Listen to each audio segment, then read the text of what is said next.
We have Michael Harris back with us on the phone. Michael Harris from Orca Conservancy. Thanks again for speaking with us today. Oh, no worries.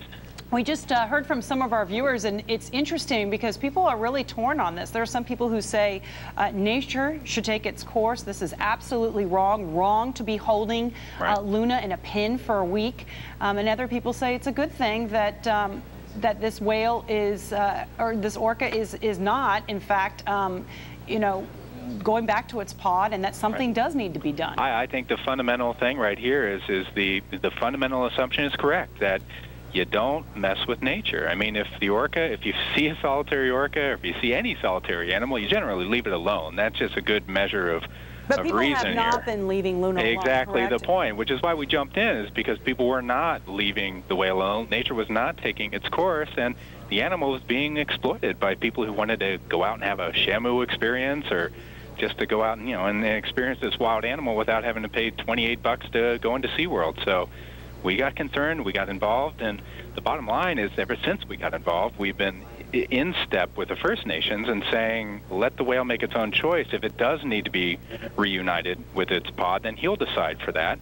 And let's just keep it as non-invasive as possible. Let's try to do the boat follow. Let's put every effort we can into that.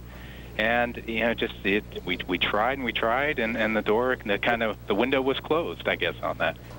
Some of our viewers had expressed a lot of concern about Luna being held in that pen as they draw blood and I guess perhaps perform some other tests. Can you talk about that, about Luna's health and what, holding an animal in that closed area, what it might do to the health of a whale? I tell you, anytime you hold an animal like that for any period of time, it's a problem. And I tell you, that's probably one of the biggest frustrations that we've had from the beginning, and we had this problem back with the Springer project.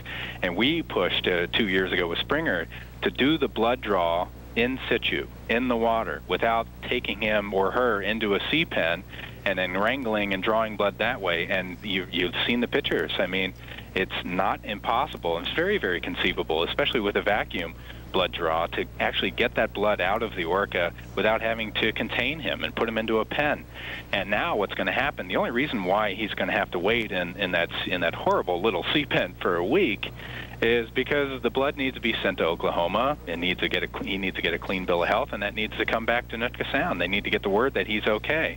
And that's going to take a week. And every day he's in that pen is every day that has to be redone, frankly, on the U.S. side.